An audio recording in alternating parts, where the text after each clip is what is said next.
সহিহ বুখারী 1898 নম্বর হাদিস। قال رسول الله صلى الله عليه وسلم قال إذا جاء رمضان فتحت أبواب الجنة। যখন রমজান মাস আগমন করে তখন জান্নাতের দরজাসমূহকে খুলে দেওয়া হয়। সুবহানাল্লাহ। সহিহ বুখারী 1899 নম্বর হাদিস।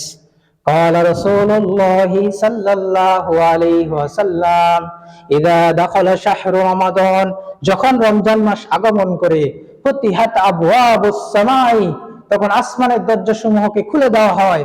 ওয়া গুল্লিকাত আবওয়াবু জাহান্নাম এবং জাহান্নামের দরজাসমূহকে বন্ধ করে দেওয়া হয়।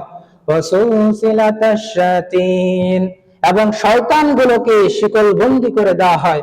সুবহানাল্লাহ। তাহলে যখন রমজান মাস আগমন করে তখন জান্নাতের দরজাগুলোকে খুলে দেওয়া হয়, আসমানের দরজাকে খুলে দেওয়া হয়, রহমতের দরজাগুলোকে খুলে দেওয়া হয়, আর বন্ধ করে দেওয়া হয় জাহান্নামের দরজাগুলো। এবং এই মাস আসার পরে আল্লাহ রাব্বুল আলামিন দুষ্ট জিনদেরকে শিকল দিয়ে বন্দী করে রাখেন।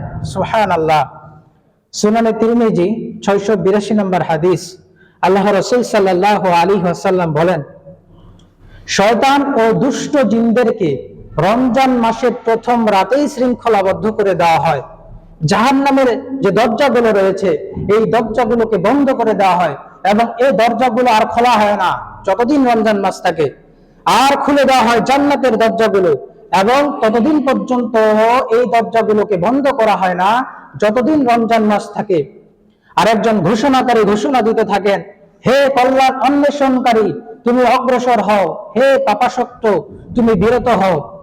আর এই মাসে আল্লাহ তাআলার পক্ষ থেকে বহু জাহান্নামীকে জাহান্নাম থেকে মুক্ত করে দেওয়া হয় এবং এর প্রতি রাতেই ঘটে থাকে।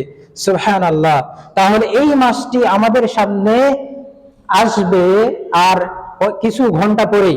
তা আল্লাহ রাব্বুল আলামিন এই মাসে আমাদের জীবনের যে গুনাহগুলো রয়েছে এগুলো মাফ করিয়ে নেওয়ার এবং এই মাসের থেকে রহমত বরকত লাভের তৌফিক আল্লাহ রাব্বুল আলামিন আমাদেরকে দান করুক। আমিন।